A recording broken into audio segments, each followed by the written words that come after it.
Hallelujah. इस स्वर्ग तो हम जा रहे हैं जीसस क्राइस्ट को मानकर बपतिस्मा लेकर, लेकिन क्या अपने फैमिली मेंबर्स के साथ जा रहे हैं कि नहीं?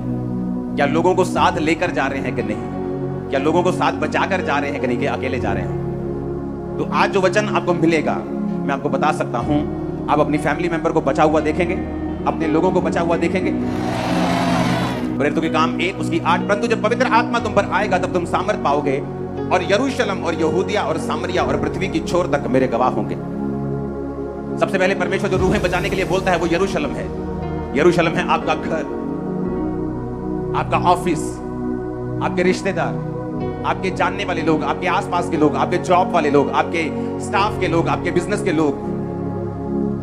उसके बाद लिखा यहूदिया में और सामरिया में, यानी अन्य जातियों के, यहां जहां आप उनको जानते नहीं। सामरिया अन्य जाति थी। यीशु मसीह ने कहा था अन्य जातियों के पास अभी मत जाना, समय आएगा मैं तुम्हें अन्य जातियों के पास भेजूंगा। जब बाइबल कहती है पवित्र आत्मा उतरा, जब परमेश्वर का क्रूसिफिकेशन हो गया, जब वो जी उठा सब दुनिया के लिए, तो फिर परमेश्वर ने कहा अब तुम अन्य जातियों के पास भी जाना, क्योंकि पहले यरूशलेम, उसके बाद यहूदा और सामरिया में। एक व्यक्ति जब पवित्र आत्मा की सामर्थ से भरता है तो बाइबल कहती है यरूशलेम में, यानी अपने घर में, अपनी जॉब वाले स्थान के ऊपर, अपने परिवार में, अपने रिश्तेदारों में वो परमेश्वर का गवाह बनता है। उसके बाद जब परमेश्वर उसको सामर्थ देता है, ग्रेस देता है, उसके बाद वो उन लोगों के लिए भी मुक्ति का कारण बनता है जो उसको जानते नहीं, यहूदिया के लोग, सामरिया के लोग। फिर तीसरे तरह का मसा है कि पृथ्वी की छोर तक तो मेरे गवाह होंगे। ये उन लोगों के लिए है जो बुलाए गए हैं एक पास्टर के रूप में, एक अपोस्टल के रूप में, एक दास के रूप में, जो पूरी दुनिया में परमेश्वर के नाम का प्रचार कर रहे हैं। तो आज जब हम वचनों को सुनेंगे, ये बात समझेंगे कि परमेश्वर ने क्यों ये लिखा है कि तुम धरती की छोर तक, पहले यरूशलेम में, फिर यहूदिया और सामरिया में, और उसके बाद धरती की छोर तक तुम मेरे गवाह होगे। अपने हाथों को उठाओ, बोलो जितना वचन आज मैं सुनूं, जितनी गवाहियां मैं सुनूं, मैं 100 गुना फलों को लेके आऊं। उठाओ अपने हाथों को, ऊंची आवाज में बात करो।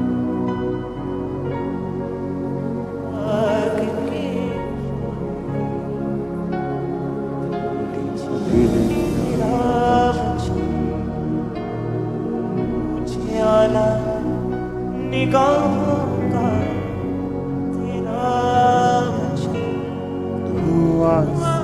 है, विश्वास है, तेरी मोहब्बत खास है। प्रभु यीशु मसीह के सामर्थी नाम में हम मांगते हैं। इसलिए मैंने कहा था जब आपको ये मालूम हो जाए कि मुझे चर्च में फिजिकली प्रेजेंट रहना है, क्योंकि ये नॉर्मल संडे थर्सडे नहीं है कि आप लोग अनगैली करते हैं। आपको जब मालूम होता है कि ग्रेस चर्च में अवेलेबल है, अगर ग्रेस है तो मुझे भी आलसी नहीं होना। अगर जीसस के बारे में मालूम है कि मेरे घर के बाहर से निकलना है तो मैं कल तैयार नहीं हो सकता। आज निकलना है तो मुझे आज छूना पड़ेगा, अगर मैं रोगी हूं तो। अगर मुझे रोग से शिफा चाहिए, आज मुझे जाना पड़ेगा, छूना पड़ेगा। और कई हजारों तरह के काम आपको आए होंगे, आज हजारों तरह के लोगों ने दिक्कतें की होंगी। हाँ कहीं ना, शैतान तंग कर रहा होगा पिछले दिनों से, ज्यादा तंग कर रहा हो, उसे मालूम है उसका किंगडम हिल चुका है। वो क्यों? उसे मालूम है जब डिलीवरेंस का टाइम आता है, जीसस क्राइस्ट ने अपने चेलों को पहले शब्द देके भेजा, जाओ और अशुद्ध आत्माओं को निकालो और बीमारों को क्या करो, कि लोगों को पहले डिलीवर करो। ये स्पिरिचुअल चीज है भाई, ये एक आत्मिक चीज है। डिलीवरेंस देना, हीलिंग करना, ये शारीरिक नहीं है। क्योंकि ये 2 हफ्ते 2 मीटिंग, आज और अगले ये संडे, आज और संडे, सिर्फ सोल्स के बारे में बात होगी। उनको जीता कैसे जाता है, वो जीतनी क्यों जरूरी है, परमेश्वर का वचन परिवार के बारे में, घर के बारे में क्या कहता है, परमेश्वर का वचन आपके बारे में क्या कहता है, उद्धार लेना क्यों जरूरी है, उसकी इंपॉर्टेंस हमारी लाइफ में क्या है। अपने हाथों को उठाओ और हिलाओ, बाइबल को उठाओ, बोलो ये वचन मेरे लिए हो, मुझे शुद्ध करने का कारण हो। ऊंची आवाज से बात करो प्रभु से। विश्वास है, तेरी मोहब्बत खास है, तुझ लगने आती है खुदा, जिसको तेरी लगन, दीपक है मेरी राहों का तेरा वचन। ऐस मेरी आंखों से, तेरी दया से, तेरे नाम में। अपने हाथों को उठाकर बोलो जो वचन आज मैं सुनूंगा, मैं उसे नोट करूंगा, मानूंगा और सिखाया भी करूंगा। प्रभु यीशु मसीह के सामर्थी नाम में हम मांगते हैं।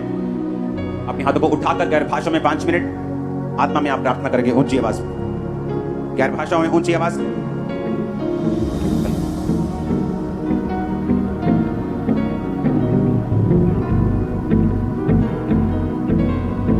प्रभु यीशु मसीह के सामर्थी नाम में हम मांगते हैं।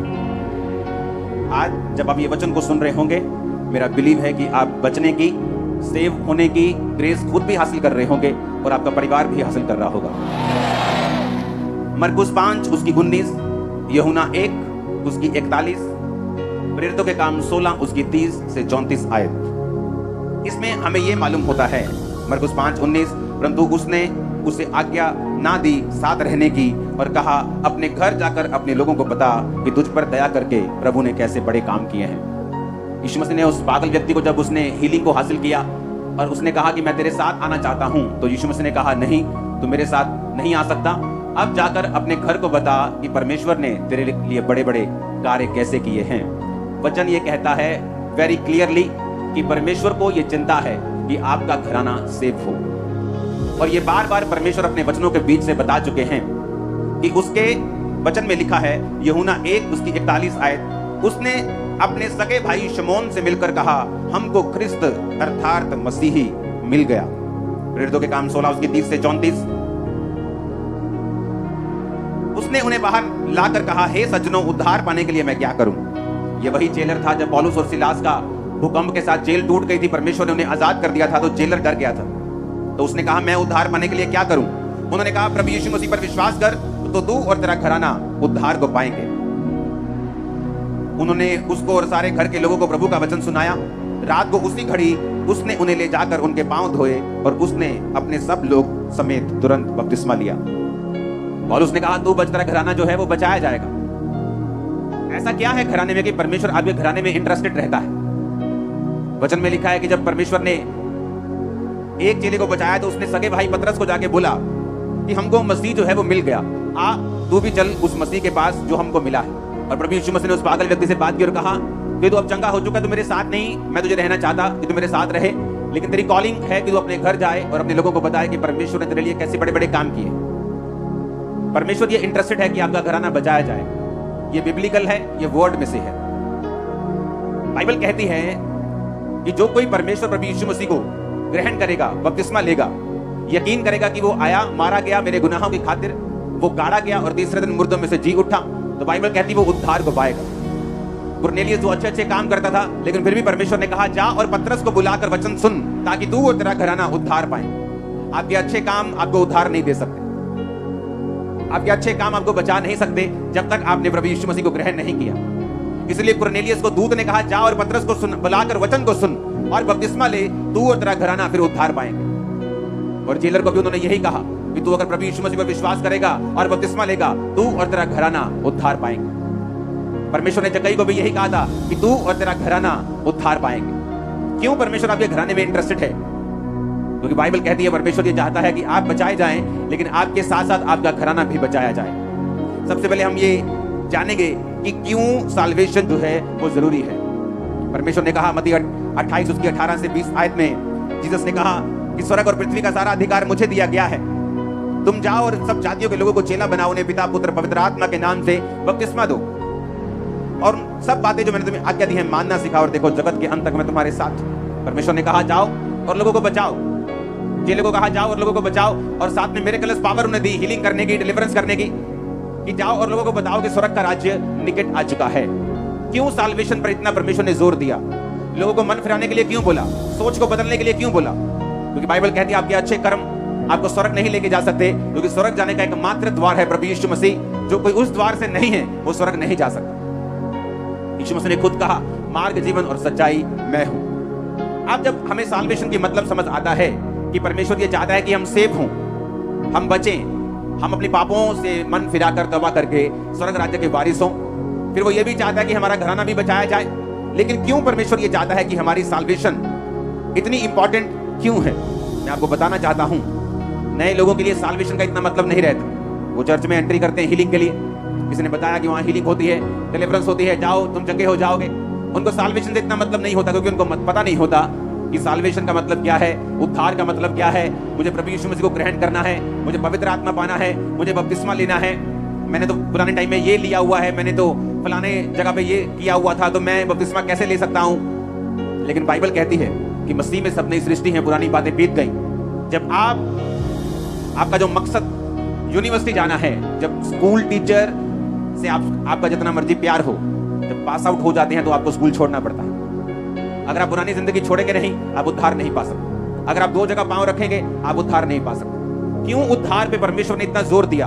और उसी उद्धार को देने के लिए परमेश्वर ने अपने चेलों को पावर दी कि जाओ और उनके मुर्दों को चिल्लाओ, जाओ और उनके लंगड़ों को चंगा करो, उनके कोड़ियों को शुद्ध करो, जाओ उनके दुष्ट आत्मा को निकालो। और ये सारी मिरेकल्स पावर और साइंस एंड वंडर्स परमेश्वर ने इसलिए दिए ताकि वो ये विश्वास कर सके कि प्रभु यीशु मसीह हमारा उद्धार करता है और उसे ग्रहण कर सके और परमेश्वर के पीछे चल सके। ये सारी मिरेकल्स पावर, ये हीलिंग टेस्टिमनीज, ये डिलीवरेंस टेस्टिमनीज, इनका एक ही मकसद है। वो मकसद है आपको उद्धार की ओर लेके जाना, आपको साल्वेशन की ओर लेके जाना, आपको परमेश्वर के साथ जोड़ना। यही मकसद है परमेश्वर का हीलिंग करने का। इसलिए परमेश्वर ने 38 साल के रोगी को बोला कि फिर से कोई पाप मत करना, ऐसा ना हो इससे भारी मुसीबत तुझ पे आ पड़े। अब 38 साल का रोगी जानता था।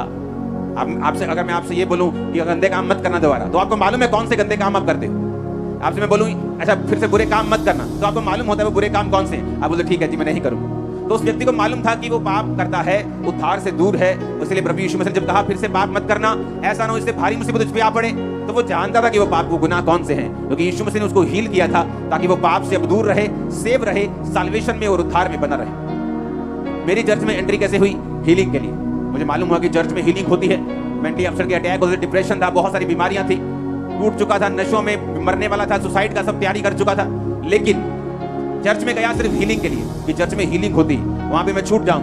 उद्धार के लिए नहीं गया। कितनी देर जाता रहा? हीलिंग के लिए। बपतिस्मा भी मैंने हीलिंग के लिए लिया था कि जल्दी ठीक हो जाऊं। लेकिन जब ये बात समझ आती है कि ये सारा कुछ परमेश्वर इसलिए कर रहा है कि आप उद्धार पाएं।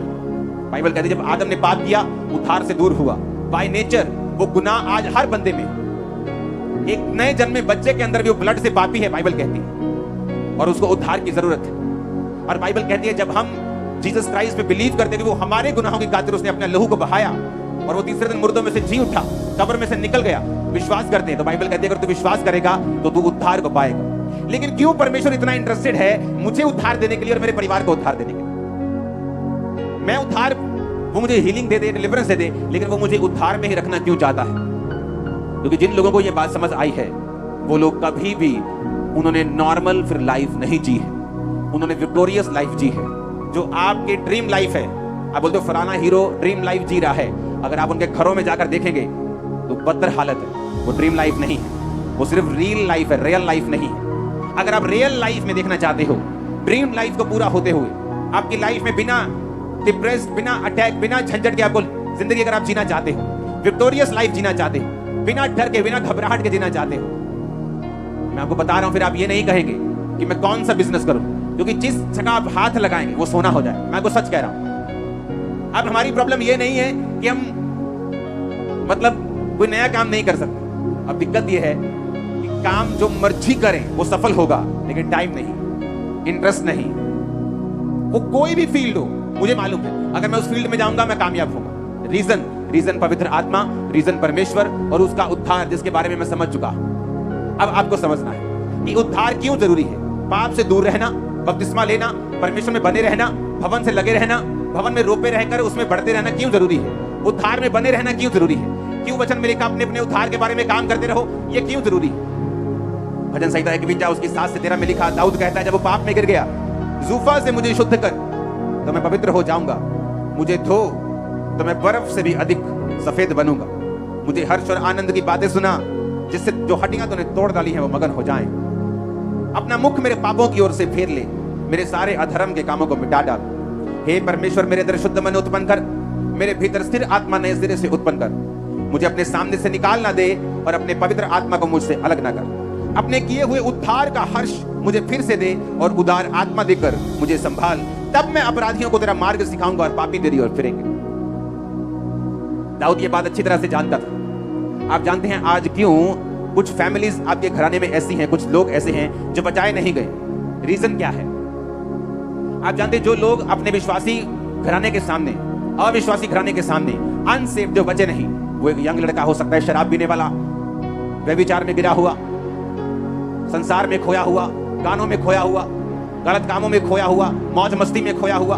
आप जानते हैं क्यों ये बच्चे बचाए नहीं जाते? क्यों फैमिलियों में साल्वेशन नहीं आती?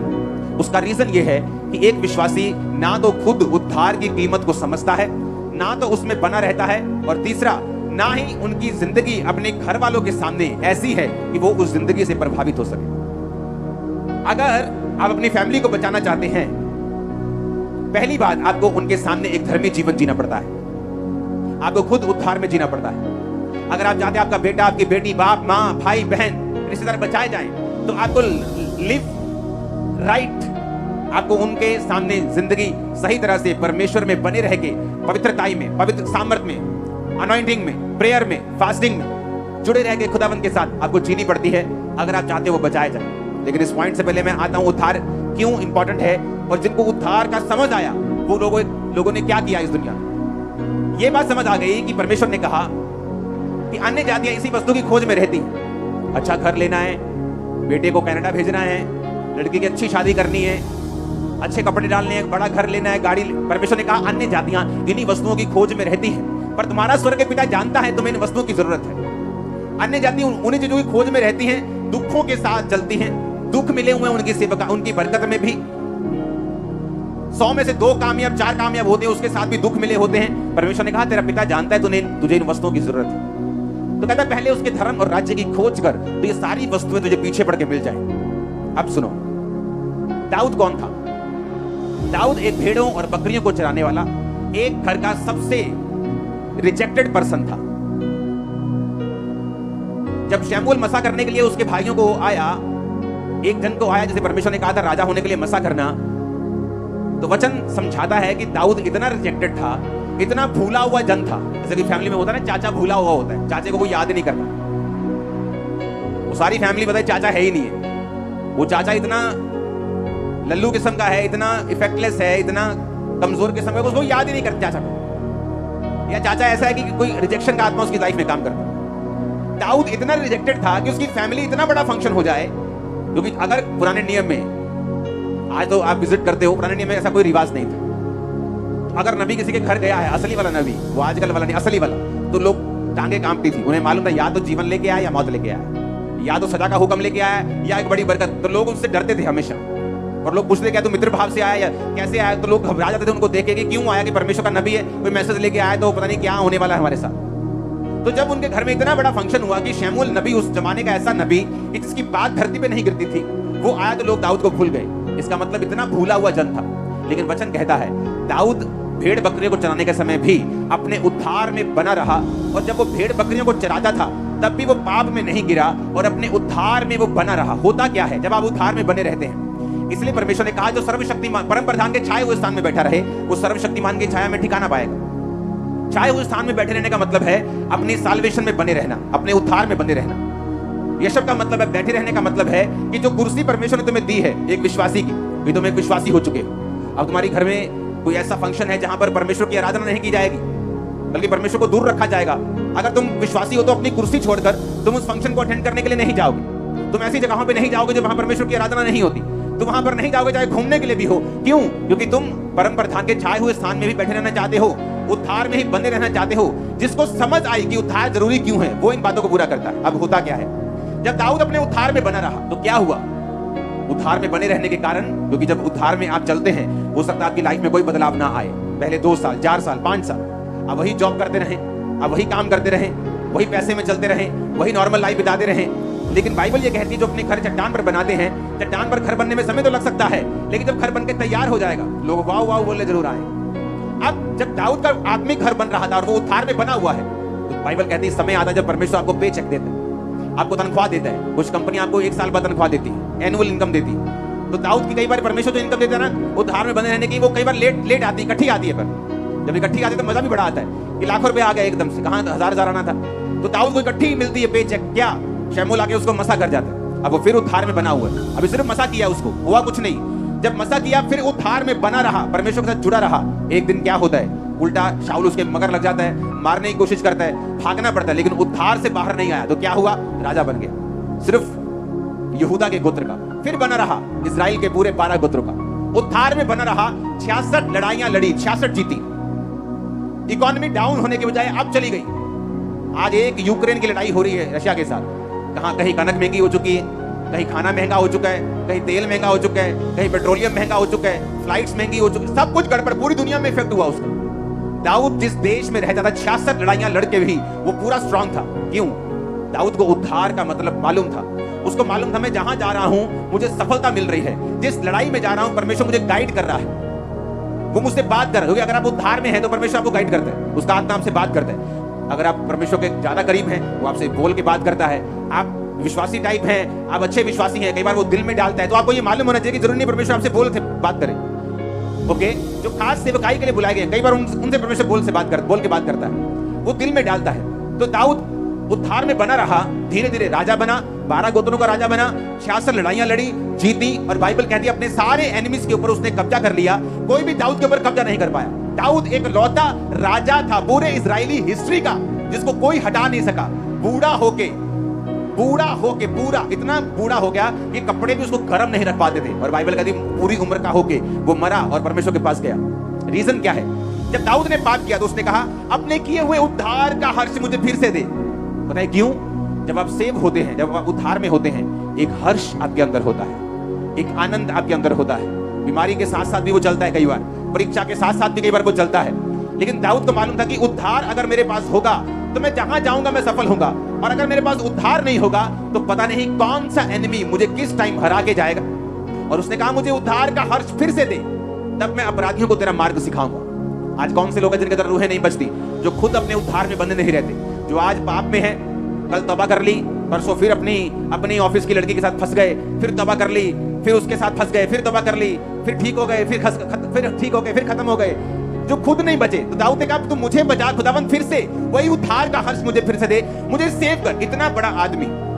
और बाइबल कहती है दाऊद बीमार हो चुका था उस पाप के बाद। उसने कहा परमेश्वर ताकि जो हड्डियां तूने तोड़ दी वो मगन हो जाएं, क्योंकि वो हड्डियां के टूटने का रीजन यही था कि दाऊद पाप में था। उसे मालूम था कि मैं हीलिंग ना मांगू, मैं बरकत ना मांगू, मैं उद्धार मांगू, मैं साल्वेशन मांगू। जैसे ही उस साल्वेशन आएगी, उद्धार आएगा, तो परमेश्वर मेरे अंदर प्रवेश करेगा। पवित्र आत्मा मुझसे अलग नहीं होगा, क्योंकि जैसे आप पाप में होते हैं पवित्र आत्मा आपसे अलग हो जाता है। वरदान काम करते हैं, गैर भाषा उसी तरह काम करेगी, हीलिंग काम कर सकती है, प्रोफेटिक वर्ड काम कर सकता है, लेकिन उस बंदे को मालूम होता है कि परमेश्वर मेरे साथ नहीं है। दाऊद को मालूम था पवित्र आत्मा मुझसे निकल चुका है। उसने कहा परमेश्वर मेरे अंदर शुद्ध मन उत्पन्न कर, मेरे भीतर स्थिर आत्मा। पहले वो स्थिर था, 66 लड़ाइयां लड़ी, जीती, एनिमीज के ऊपर कब्जा किया, कोई राजद्रोह की गोष्ठी नहीं, उसके खिलाफ कोई साजिश काम नहीं कर सकी, गद्दी से उठा नहीं सकी, हिला नहीं सकी। उसको मालूम था उसका रीजन है कि मैं उद्धार में हूं, मैं पाप में नहीं हूं, मैं परमेश्वर के साथ बना हुआ हूं। उसे मालूम था कि मेरे भीतर स्थिर आत्मा दे मुझे, मैं फिर से स्थिर रहना चाहता हूं अपने मन में, अपने डिसीजंस में। उसे मालूम था मैं स्थिर रहूंगा लाइफ में, हर जगह जहां मैं जाऊंगा मैं कामयाब होऊंगा। मैं आपको बता सकता हूं, मैं आपको दावा कर सकता हूं, अगर आप लोगों ने उद्धार में बने रहे, इसको मेंटेन करके रखा, आप प्रेयर नहीं करेंगे कि मैं इस काम में कामयाब हो जाऊं, आप कामयाब होंगे 101%। आपका बिजनेस हो, आपकी जॉब हो, आपका काम हो, कुछ भी हो, परमेश्वर आपको बरकत देगा। रीजन, अगर आपने उद्धार में बने रहने का फैसला कर लिया है। दाऊद ने फैसला कर लिया, इसलिए बाइबल कहती है उसने उद्धार मांगा। उसने कहा प्रभु तू मुझे उद्धार दे, पवित्र आत्मा को अलग ना कर, ताकि जो हड्डियां टूट गई वो मगर हो जाए, तब मैं अपराधियों को तेरा मार। दाऊद को मालूम था साल्वेशन की वैल्यू का। आप क्रिश्चियन घराने में जन्मे, जरूरी नहीं आप सेफ। अगर आपने यीशु मसीह को अपना पर्सनल सेवियर, अपना उद्धारकर्ता का ग्रहण नहीं किया, बपतिस्मा नहीं लिया तो। और दाऊद को मालूम था ये आशीष मांगनी, हीलिंग मांगनी, जीत मांगनी सब व्यर्थ है अगर मेरी लाइफ में उद्धार नहीं है। तो उसने उद्धार मांगा, उसने कहा प्रभु मुझे सेव कर, अपना आत्मा मुझे फिर से दे। उसे मालूम था अगर आत्मा आ गया तो कामयाबी मेरे पास होगी। क्या कहता है वचन इब्रानियों 8 से 11 आयत, विश्वास ही से अब्राहम जब बुलाया गया तो आज्ञा मानकर ऐसी जगह निकल गया जो मिरास में लेने वाला था, और ना जानता था कि मैं किधर जाता हूं, तो भी निकल गया। विश्वास ही से उसने प्रतिज्ञा किए हुए देश में, पराये देश में परदेशी के समान रहकर इसहाक याकूब समेत जो उसके साथ प्रतिज्ञा के वारिस से तंबुओं में वास किया, क्योंकि वह उस स्थिर नींव वाले नगर की बाट जोता था जिसका रचने वाला और बनाने वाला परमेश्वर है। कौन से स्थिर नींव वाला नगर? हेवनली यरूशलेम। बाइबल कहती है वो यरूशलेम की बाट जोता था, वो स्वर्ग जाने की तैयारी कर रहा था। आप जानते हैं जिस दिन स्वर्गदूत ने कहा अब्राहम तेरे बेटा होगा, स्वर्गदूत ने कहा मैं जो 100 साल का होने वाला हूं क्या पुत्र उत्पन्न करूंगा? मेरी पत्नी जो बूढ़ी हो चुकी है 90 साल की, क्या वो संतान पैदा करेगी? इस्माइल तेरी दृष्टि में खुदाबंद बना रहे यही बहुत है। इस्माइल जो 86 साल की उम्र में उसके हुआ था, उसने कहा वही बहुत। अब्राहम को यह बिलीव हो चुका था कि अब उसके संतान नहीं होगी। इतने सालों के बाद भी खुदा ने बोला था कि जा और तेरा वंश बालू के समान होगा, रेत के किरणों के समान। उसके वायदे पूरे नहीं हो रहे थे, तब भी बाइबल कहती है उसका ध्यान स्वर्ग यरूशलेम की ओर था। वो ये विश्वास कर चुका था कि अब मेरे बेटा नहीं होगा, कोई बात नहीं, लेकिन मैं अपनी साल्वेशन को खत्म थोड़ी कर सकता, अपनी हीलिंग के चक्कर में मैं स्वर्ग मिस थोड़ी कर सकता। मुझे परमेश्वर ने अगर फाइनेंशियल बरकत नहीं दी तो क्या मैं स्वर्ग मिस कर दूं? क्या शराब पीने चले जाऊं? क्या पाप करने चले जाऊं? बाइबल कहती है जिन्होंने इस तरह से उद्धार को संभाला है कि दुनिया की बरकत उनके लिए मायने नहीं रखती, उन्होंने इतनी बरकत पाई है कि बाइबल कहती है वो गवाह होते हैं। दाऊद देख लो, अनलिमिटेड बरकत।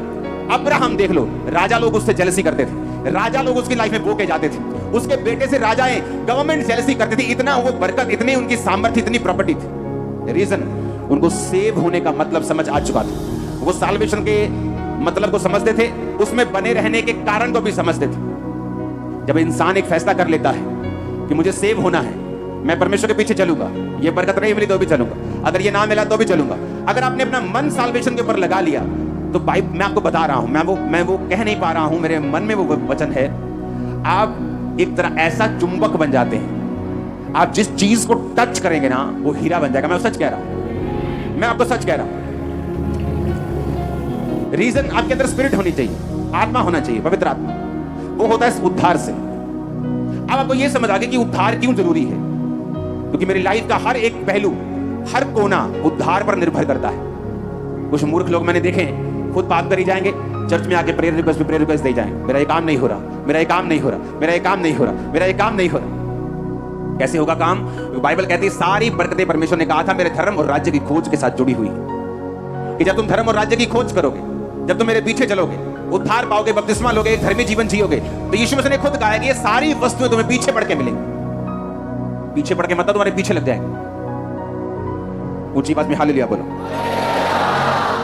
दाऊद और अब्राहम अपने साल्वेशन और अपने आत्मिक जिंदगी के लिए इतने कंसर्न थे, इतने चिंतित थे कि दाऊद जब बीमार था उसे हीलिंग की परवाह नहीं थी। उसे यही था कि जो गलती हो गई, मैं उद्धार से दूर हो गया हूं, मैं वापस आ जाऊं। अब्राहम को अपनी चंगाई की परवाह नहीं थी कि अगर बेटा नहीं हुआ तो वायदे कहां गए, लोग क्या कहेंगे, जिस घराने से मैं निकला हूं अन्य जातियों से, वो क्या कहेंगे कि खुदा ने वायदा पूरा नहीं किया। उसे कोई परवाह नहीं थी, लोग क्या कहेंगे, हीलिंग होगी कि नहीं, बच्चा होगा कि नहीं। कहता मैं स्वर्गीय यरूशलेम की बाट जोता हूं। आज रियल में अगर आप क्रिश्चियनिटी विजिट करेंगे, उन लोगों के पास बरकत नहीं है जिन्होंने बड़ी बड़ी गवाहियां ली हैं, या वो खुदा में बहुत बड़ी तरह से नहीं चले, लेकिन अगर उस हीलिंग वाले ने उद्धार को भी सीरियसली लिया है तो उनकी बरकतें देखना कितनी है, उस सेवकाई की बरकतें देखना कितनी है, जिन्होंने साल्वेशन को सीरियसली लेकर परमेश्वर को फॉलो किया है। हालेलुया। अब मैंने उद्धार पा लिया, इसकी वैल्यू को समझ गए कि मेरी लाइफ में हर जगह उद्धार काम करता है। ये एक मास्टर की है, मेरे बिजनेस में, मेरी जॉब में, मेरी मैरिड लाइफ में, हर जगह ये काम करेगी अगर मैं इसमें बना रहूंगा तो मास्टर की समझ आ गई। अब परमेश्वर क्या चाहता है? कहता अगर तू बचेगा तेरा घराना क्या पाएगा? उद्धार पाएगा। कई बार जब आप उद्धार पाते हैं, आपका घराना अगर उद्धार में नहीं है तो भी आपकी फैमिली पूरी तरह से पीस में और शांति में नहीं रह पाती। सबसे पहले मुझे यह समझ आ गया कि मैं उद्धार क्यों पाऊं। अब यह समझ आ गया कि परमेश्वर ने कहा था कि तेरा परिवार जरूरी है, इसलिए उसने कहा अपने घर जाकर लोगों को बता। इसलिए पतरस का भाई जब पतरस जाके कहता कि हमें ख्रिस्त मिल गया, जेलर कहता मैं आप उद्धार पाने के लिए क्या करूं? बपतिस्मा ले, तेरा दूर तेरा घराना उद्धार पाएंगे। जक्कई को बोला तू तेरा घराने में परमेश्वर इंटरेस्टेड है, क्योंकि आपकी बरकत, आपकी शांति आपके घराने, आपकी फैमिली के साथ जुड़ी हुई।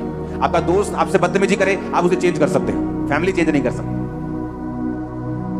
उसी घर में सोना है जाके, पति चेंज नहीं कर, पत्नी चेंज नहीं कर सकते, बच्चे चेंज नहीं कर सकते, माता पिता चेंज नहीं कर सकते, भाई बहन चेंज नहीं कर। तो परमेश्वर इंटरेस्टेड है आपकी फैमिली भी बचाई जाए। तो जो अगर आप अपनी फैमिली को सेव होते देखना चाहते हैं, कितने लोग आप में से हैं जिनका कोई ना कोई फैमिली मेंबर अभी सेव होने के लिए रहता है? हाथ खड़ा करो। ये देखो, ये वचन आप लोगों के लिए खुदा ने भेजा, सच कह रहा हूं कि नहीं? देखो सबके हाथ खड़े, कोई ना कोई फैमिली मेंबर है। अब बचाना कैसे, उनको सेव कैसे करना है? क्योंकि पहले हमें बेस समझने की जरूरत है। वो क्या है कि मैं क्यों सेव हूं, मुझे उद्धार की जरूरत है। अगर चर्च में हीलिंग हो रही है तो मैं हीलिंग चाहिए, मैं हीलिंग लेके जाता हूं, बरकत मिल रही है, डिलीवरेंस मिल रही है, मैं लेके जाता हूं। लेकिन बाइबल कहती है बरकत मिल जाएगी, अगर हीलिंग वरदान है तो हीलिंग लेके चले जाओगे, बड़ी बड़ी हीलिंग हो जाएंगे, लेकिन उसको मेंटेन कैसे करोगे, बना के कैसे रखोगे? जीसस ने कहा हीलिंग तो हो गई तेरी 38 साल के रोगी को, लेकिन तू बना के कैसे रखेगा हीलिंग को? अगर तू फिर से पाप नहीं करेगा तो हीलिंग में बना रहेगा। तो उद्धार जरूरी है, हीलिंग से पहले भी, हीलिंग के बाद में भी, इस जीवन में भी, ऊपर भी, ये आपको पीछा नहीं छोड़ेगा। अब जब ये समझ आ गई कि उद्धार क्यों इंपॉर्टेंट है, वो मेरी हीलिंग, मेरी डिलीवरेंस, वो हर जगह काम करता है, मुझे कामयाब करता है, सिर बनाता है, परमेश्वर के हर वायदे को एक्टिवेट करता है। वचन में जितने वायदे प्रोमिसेस हैं, उद्धार उसका एंट्री पॉइंट। अगर उद्धार में हम नहीं है, वो कोई वायदा हमारे लिए नहीं है। जीसस ने पावर क्यों दी? उद्धार देने के लिए। हीलिंग गिफ्ट क्यों दिया? उद्धार देने के लिए। परमेश्वर ने प्रेरित क्यों ठहराए, पास्टर्स, इवेंजलिस्ट, प्रॉफिट्स क्यों ठहराए? ताकि कलीसिया उन्नति पाए, उद्धार में बनी रहे। पौलुस ने क्यों कहा अपने अपने उद्धार के बारे में काम करते रहो, फाइट करते रहो, क्योंकि उद्धार जरूरी है। ये तो समझ आ गया। अब परमेश्वर इंटरेस्टेड क्यों है तुम्हारा घराना उद्धार पाए? क्योंकि तुम अपने घराने को चेंज नहीं कर सकते, वो तो उसी घर में है। माँ को चेंज नहीं कर, दोस्त को चेंज कर दोगे, माँ को चेंज नहीं कर सकते, बाप को चेंज नहीं कर सकते। उसी घर में जाके सोना है। अगर तुम अच्छी तरह से नहीं चलोगे, कच्चा पक्का चलोगे, गुनगुना चलोगे, गर्म नहीं होगे, तो उसी फैमिली में लोग होंगे जो बचाए नहीं गए होंगे। तुम्हारा आनंद जो है वो पूरा नहीं होगा, कंप्लीट नहीं होगा, तुम्हारा जॉय अधूरा रहेगा। तो बचाऊं कैसे फैमिली को? क्योंकि बहुत से लोग उद्धार पाने के बाद ऐसी गलतियां करते हैं कि वो खुद तो बच जाते हैं लेकिन फैमिली बच नहीं पाती। क्योंकि फैमिली को बचाने के लिए आपको कुछ ऐसे पॉइंट्स नोटिस करने पड़ेंगे जो आपकी फैमिली को सेव होने में आपकी मदद करें। और मेरी बात पे यकीन रखना, जब आपकी फैमिली पूरी सेव होती है, आपका घर का माहौल स्वर्ग के जैसा होता है। मैं आपको सच कह रहा हूं। हालेलुया। आप एक ग्रोथ के बारे में बातें करते हैं, बढ़ने के बारे में बात करते हैं, इंप्रूवमेंट के बारे में बात करते हैं, आगे बढ़ने के बारे में बात करते हैं। जब आपकी पूरी फैमिली सेव होती है तो गलती कैसे करते हैं? जब मैं मसीह में आया 2004 में, तो देखो गलती कहां पे होती है। तो एक व्यक्ति ने मेरी मदर से बात की कि आपको एक विडो है, उनको आपको राशन आप दे सकते हैं महीने में। तो एक तरह की जैसे किसी पे जबरदस्ती थोपना होता है तो वो थोप दिया उसमें। तो मुझे हर महीने बोलते थे कि अपनी मम्मी से बोलना कि इतने पैसे इतने महीने की इतनी तारीख में वो दे दिया करें। तो मेरी मम्मी तो 3 महीने में ही, जब मैंने बपतिस्मा लिया तो वो बैक स्लाइड हो गई थी। घर में लड़ाई, पापा लड़ रहे हैं, बिजनेस बिजनेस बिजनेस। तो जब एक बंदा सेव ही नहीं है तो उससे पैसे क्या करने हम? लेकिन कई बार जब अगुवाई करने वाला लालची होता है तो तब भी प्रजा मुश्किल में होती है।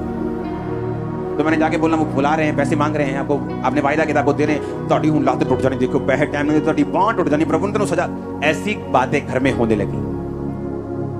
और क्या हुआ कि परमेश्वर के करीब आने की बजाय वो और दूर चले गए। और जब मैं मसीह में ग्रो हुआ, बढ़ा, तो परमेश्वर ने मुझे फैमिलीज को और लोगों को जीतना सिखाया। कई बार जब हम अच्छी संगतियों में नहीं होते, बहुत प्रॉब्लम्स होती हमारे परिवारों में।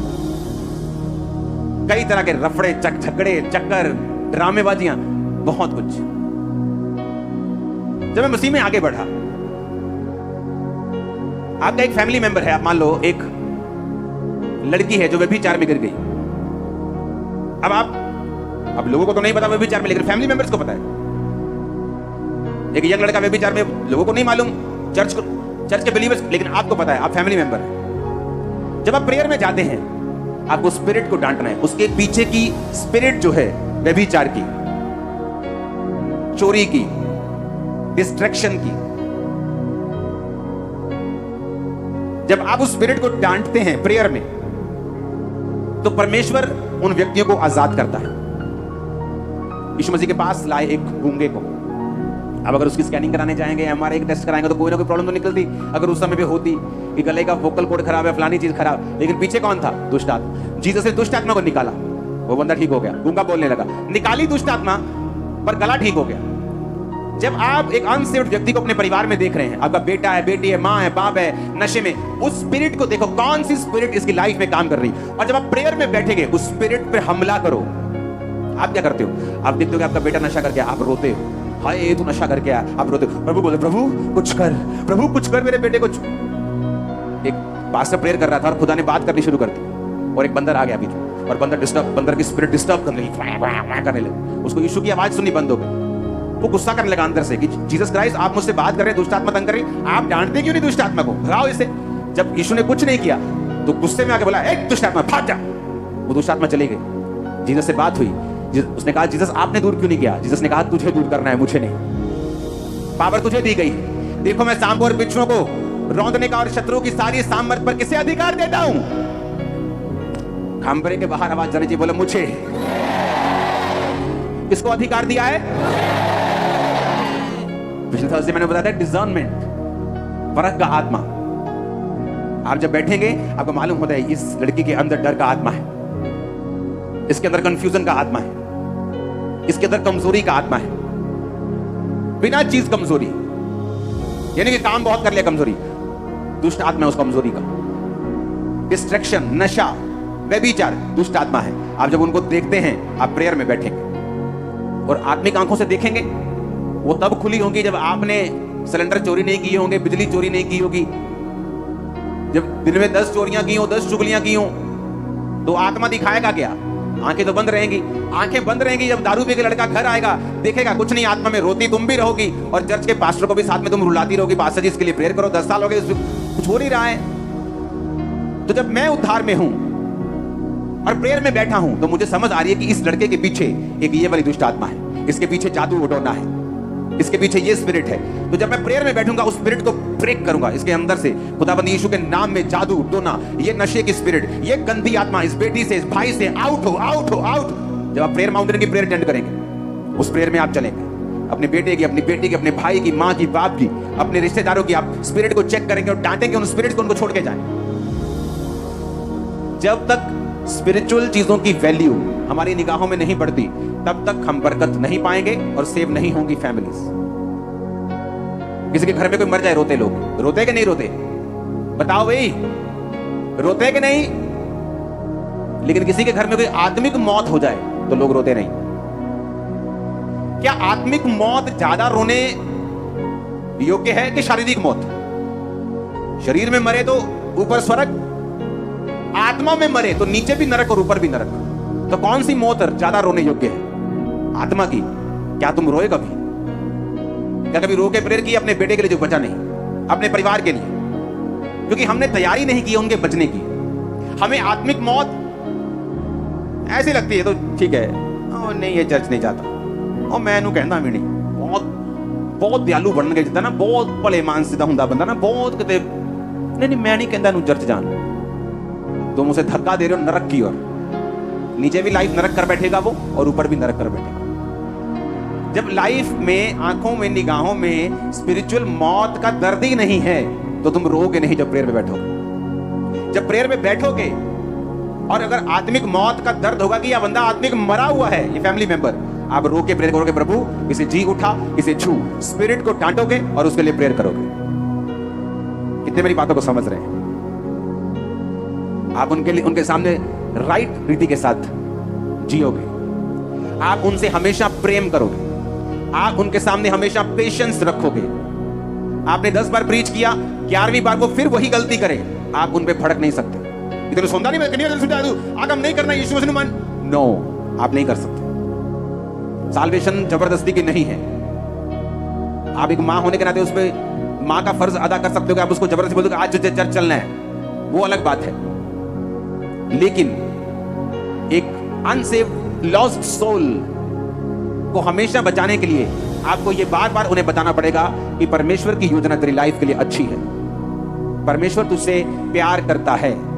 परमेश्वर तुझसे इतना प्यार करता है कि वो तेरी लाइफ को ब्लेस्ड करना चाहता है, तुझे खुश देखना चाहता है। परमेश्वर तेरे लिए भला सोचता है, उसकी योजना तेरे लिए भली है। आप उसे 1 दिन नहीं, 2 दिन नहीं, 2 साल नहीं, 10 साल नहीं, 20 साल भी यही बात बताओगे जब तक वो बचता नहीं। आप अगर पेशेंस खो दोगे, धीरज खो दोगे, वो नहीं बचेगा। आप गुस्सा करोगे, वो नहीं बचेगा। ये गलती मैंने मसीह के पहले साल में की, जब थ्रेटन करके मैं चाहता कि इनको मसीह में लेके आया जाए। ऐसा नहीं होता, क्योंकि जिस ग्रुप में आप रहते हैं उसी के जैसी बातें आप बोलने लगते हैं। लेकिन बाद में जब मसीह में मैं ग्रो हुआ, समझ आया कि मसीह प्रेम है, गॉड इज लव। तो मुझे लव के बारे में प्रीच करना है और राइट लिव करना है। मैंने को बताया, जब मैंने अपनी माता को मैंने अपने सभी फैमिली मेंबर्स को बपतिस्मा दिया, अपने भाई को छोड़ के, क्योंकि उसने मेरे साथ लिया था। एक भी जन को मैंने प्रीच नहीं किया बैठकर, उन्होंने मेरी जिंदगी को देखा और मसीह को ग्रहण किया। और जब पहले मैं लड़ के प्रीच कर रहा था, वो मसीह से दूर हो रहे थे। क्योंकि अगर आप सही तरह से जिएंगे नहीं, राइट कैरेक्टर के साथ उनके सामने सब कुछ नहीं लेके आएंगे, आपके फैमिली मेंबर्स नहीं बचेंगे। आप दुनिया बचा सकते हो, फैमिली मेंबर्स नहीं, क्योंकि दुनिया आपके गिफ्ट से बच जाती है, आपके कैरेक्टर से उनको लेना देना नहीं। कैरेक्टर आपको मेंटेन रखता है, बचा के रखता है, बना के रखता है। लेकिन फैमिली कैरेक्टर देखती है, करीबी लोग कैरेक्टर देखते हैं। हालेलुया, ऊंची आवाज में हालेलुया बोलो। तो फैमिली मेंबर्स को बचाना है तो स्पिरिट को रिकॉग्नाइज करना है, कौन सी उनकी लाइफ में काम करती है, उसको डांटना है। वो आलस की स्पिरिट है, डर की स्पिरिट है, कमजोरी की स्पिरिट है, अशुद्धता की स्पिरिट है, वो कौन सी स्पिरिट है, आप उसको स्पिरिट को पहचान कर उसको डांटना है। उनके सामने सही रहना है, उनसे प्यार करना है, उनके सामने धीरज रखना है। और अपने, अगर आप पत्नी हैं, एक अच्छी पत्नी बने। आपके घर के बर्तन गंदे हो सारी रात और आप बोले मैं प्रार्थना करने बैठ गई थी और घर की सफाई ना हो, और आपका पति बचा हुआ नहीं है, तो वो आप खुद एक रुकावट है अपने पति को सेव करने में। आप बोले मैं तो सेवक हूं, मैं तो पास्टर हूं, और आपकी पत्नी भूखी और बच्चे स्कूल जाने से बैठे हो, आप एक अच्छे पास्टर नहीं हैं। कृपया करके सेवकाई छोड़ दें, क्योंकि जीसस ने कहा जो अपना घर नहीं संभाल सकता वो सेवा नहीं कर सकता। अगर आप कैरेक्टर में नहीं है, सुनो, लोग बोलते हैं अच्छा बिजनेस में फेल हो गए, चलो पादरी बन जाओ। अगर तुम बिजनेस में फेल हो गए, तुम चर्च में भी फेल हो। तुम्हें पहले कोई चेला ताश नहीं खेल रहा था, जीसस ने बुलाया। कोई नाव पर जाल धो रहा था, सब काम कर रहे थे। कोई चाहे बड़े लेवल का काम कर रहा था, कोई छोटे लेवल का काम कर रहा था, लेकिन सब काम कर रहे थे, कोई वेला नहीं था। अपने आप को वेले रहने से बचाओ, अपना एक नमूना बनाओ, अपनी फैमिली में एक नमूना पेश करो, अपने आप को एक कांटेक्ट पॉइंट की तरह रखो कि जीसस का आप कांटेक्ट पॉइंट है, जिसके जरिए से परमेश्वर ने साल्वेशन देनी है। अगर उसको आप करप्ट करेंगे, खराब करेंगे, तो आप यीशु मसीह की योजना के ऊपर एक रुकावट डालेंगे। कितने इन बातों को समझ रहे हैं? उद्धार क्यों जरूरी है समझ गए, क्यों लेना है समझ गए, यीशु मसीह ने पावर क्यों दी, हीलिंग क्यों दी समझ गए, खुद उद्धार लेना है क्यों ये समझ गए, परिवार क्यों देना है ये समझ गए। और मैं आपको बता रहा हूं, आप जब राइटली जिएंगे, सही रीति के साथ जिएंगे, आपका बेटा आपको चोरी के पैसे लाके देता है, आप एक विश्वासी मां है, किस हाथ से, किस मुंह से उस पैसे को पकड़ती हैं और किस हाथ से उसका आटा, दाल और चावल खाती हैं? आप सेव नहीं। आपको सिखाना है, चाहे कुछ दिन भूखे रहो, कुछ दिन दुखी रहो, क्योंकि राइट स्पिरिट में रह के हमें परमेश्वर में बढ़ना है, ताकि हम सेव हों और हमारे परिवार बचाए जाए। हालेलुया। आज जो राइट जिएंगे, आप देखना ग्रेस काम करेगी।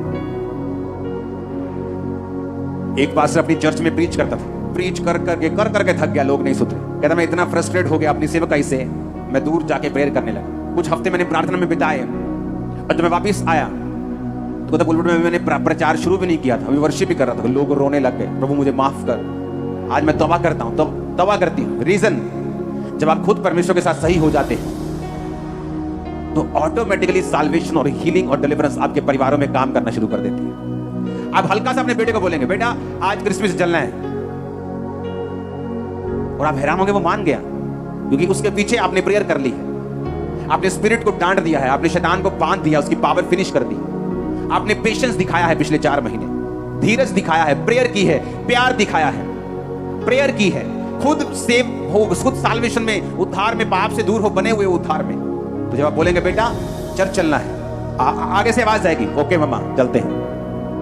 बस पहले वो क्रिसमस आना शुरू करेगा, क्रिसमस, ईस्टर, फिर बड़ी बड़ी मीटिंग, फिर हर संडे आपको छोड़ने के लिए, उसके बाद हर संडे खुद आपसे भी आगे बैठा होगा। ये मैंने देखा है। इमेजिन करो मैं चर्च के बाहर गेट के ऊपर 5 बंदे खड़े कर दूं, अल्कोहल मीटर लेके, आपके मुंह को सूंघे कि शराब तो नहीं पी, शराब पी, बाहर ही फैंटा चाड़ दो, ऐसा पीटो उनको दोबारा चर्च में शराब पी के एंटर ना करें। ये तो वो बात हो गई कि हॉस्पिटल के बाहर बंदे खड़े कर दो और बोलो कोई बीमार आया तो फैंटी चाड़ दो, सारे बीमार फैंटी चाड़ दो, कोई बीमार नहीं बढ़ना चाहिए। अरे परमेश्वर का घर ही बीमारों के लिए, पापियों के लिए। जीसस ने कहा मैं धर्मियों को बुलाने थोड़ी आया हूं, वो तो पहले सही है, मैं तो पापियों को बुलाने आया। एक बंदा अन्य जाति से, पूरा वेशभूषा अन्य जातियों की, पूरा मैं बोल नहीं सकता, आया चर्च में, फुल दारू से रजा हुआ, 1.5-2 बोतल शराब पीने वाला बंदा, बड़ी शराब पी गया, क्या करे जी, कोई बात नहीं, बैठा रहने दो। परमेश्वर ने पहले संडे छुआ, शराब छोड़ दी। आप इमेजिन करो, उसको प्यार ना दिखाया होता, उसको मारा होता, पीटा होता, बोला था परमेश्वर का घर तूने अशुद्ध कर दिया। ये स्पिरिचुअल हॉस्पिटल है। अगर यहां बीमार नहीं आएंगे तो कहां जाएंगे? आपको नशे वाले मिलते हैं तो बोलो कोई प्रॉब्लम नहीं, आ जाओ। वही मैं चिट्टा लाया, ओ यार चल तू, चिट्टा लाया, पीला लाया, चल चिंता ना कर तू, चल चलते हैं। नशा किया, कोई बात नहीं, नशा करके अपने घर जाते हो ना, वो भी खुदा का घर है, आ जाओ, कोई बात नहीं। अगर जीसस जीवित है तो छू लेगा उसको, बचा लेगा उसको। हालेलुया। लव, पेशेंस, प्रेयर, तैयारी, ऐसे लोग नहीं बचते। हालेलुया। आपको तैयारी करनी पड़ती है उनको बचता हुआ देखने के लिए, आपको प्यार करना पड़ता है लोगों को। दुनिया की सबसे बड़ी चर्च जहां जिस सेवक की तरह बचाई गई, उसको बचाने वाली एक विश्वासी औरत थी। उसको टीबी हो चुकी थी बंदे को, उसका दादा और पापा सेम बीमारी से मर गए थे। तब 1950 में जब टीबी होती थी, वो कैंसर की तरह थी, तब लोग मर जाते थे, बीमारी का इलाज नहीं था। तो जब उसको टीबी हुई, वो मरने वाला था, ब्लड मुंह से आना शुरू हो गया, तो एक लड़की आके उसको बोल रही बाइबल पढ़ना। कहता नहीं मैं बहुत धर्म से हूं, हम बाइबल नहीं पढ़ते। उसने कहा प्रभु यीशु तुम्हें चंगा करेगा, यीशु धर्म बदलने नहीं आया, जीवन बदलने आया, आप बाइबल पढ़ो। उसने कहा नहीं मैं नहीं ले सकता। वो रोने लगी, प्रेयर करने लगी रो के, प्रभु इसके दिल को छू। उसने कहा ठीक है तू रो मत। कई बार इतनी सी जबरदस्ती करनी पड़ती है आपको। चला चर्च में चलते हैं, प्यार के साथ, गुस्से के साथ नहीं, लव के साथ, पैशन के साथ। बाइबल कहती है जीसस क्राइस्ट जब लोगों को देखते थे तो तरस से भरते थे। उस तरस आपके अंदर होना चाहिए, वो पैशन होना चाहिए, वो जेलसी खुदा के लिए होनी चाहिए। उसने बाइबल ली, कहता ठीक है, कहता मैंने बाइबल इसलिए मैं पढ़ूंगा, इसलिए कि रोना बंद कर दे चली जाए। कहता जब वो चली गई मैंने अचानक बाइबल खोली, पढ़ने लगा, तो जब हीलिंग स्क्रिप्चर्स पढ़ने लगा, हीलिंग पद पढ़ने लगा, चंगाई वाले लाइनें पढ़ने लगा, तो जीसस ने उसे छूना शुरू कर दिया और हीलिंग देनी शुरू कर दी। और वहां से पैदा हुई दुनिया की सबसे बड़ी चर्च साउथ कोरिया। आज वो सेवक खुदा के पास है, पूरे बुढ़ापे में होकर खुदा के पास चला गया। हालेलुया। अब अपने घरों में लोगों को इनवाइट करते हैं, प्रीच करते हैं। तो ऐसा भी होता है कि आपके घर के बाहर एक नॉन बिलीवर आया और आपके मीटिंग में घर के बाहर सिगरेट पी रहा हो और आप उस पर गुस्सा करते रहे, तो तेनू नहीं पता तू चर्च आया है। आप उससे प्रेम करेंगे, वो खुद सिगरेट को लात मार देगा। एक दिन मैं आपको बता रहा हूं, जीसस ने पाप से नफरत की है, पापी से नफरत नहीं की। हमें पाप से नफरत करनी है, हमें गंदगी से नफरत करनी है, आदमी से नफरत नहीं करनी। इसीलिए क्रिश्चियनिटी जो आज 400 करोड़ लोग इसे दुनिया के हर कोने में अगर आप देखोगे भीड़े लगी भी परमेश्वर के पीछे, रीजन वो प्यार करने वाला परमेश्वर है। जो नया व्यक्ति आपके पास आया, अगर वो घर के बाहर जाकर वो चनी खनी लगा रहा है तो उसे डांटो मत, डोंट वरी। एक दिन वही होगा जो प्रीच करने वाला भी हो सकता है। जिस दिन मैं चर्च देखने के लिए गया था 16 अगस्त 2004 रात को 8 बजे, उस दिन मैंने नशा किया हुआ था। इमेजिन करो, पास्टर लोग बोलते थे कि भाई साहब आपने अभी खाया पिया हुआ है, कल आना। तो हो सकता कल आता ही ना, मैं भूल जाता, बोलते चल छोड़ो। सालों बाद फिर योजना टल जाती है, मर जाता। लेकिन जब आप प्रेम करते हैं, प्यार करते हो, कि हॉस्पिटल्स तभी चाहिए जब आप बीमार हैं। जब चंगे हो गए फिर क्या सिर पे मारना है हॉस्पिटल तुम्हारा? कौन जाता है डॉक्टर के पास जब वो चंगा भला हो? आज के बाद ये ग्रेस आपके सिर पे होगी रूहों को बचाने की। जीसस ने क्यों कहा पवित्र आत्मा से भरो? उद्धार पाओगे, पवित्र आत्मा तुम्हारे पास है, तुम भरोगे। फिर उसने कहा तुम यहूदिया, यरूशलेम, यरूशलेम, यहूदिया, सामरिया और पृथ्वी का छोर। पहले तुम अपना घर बचाओगे, ऑफिस बचाओगे, रिश्तेदार बचाओगे, फिर अन्य जगह बचाओगे, जब अगले लेवल पे जाओगे दुनिया बचाओ। कितने मेरी बात को समझ रहे हैं? इसलिए उसने कहा जब तुम उद्धार में बने रहोगे तो पहला टारगेट फैमिली, फिर अन्य जाति लोग, तुम्हारे घर मोहल्ले के, तुम्हारे नगर के, तीसरा फिर पूरी दुनिया। अपने हाथों को उठाओ।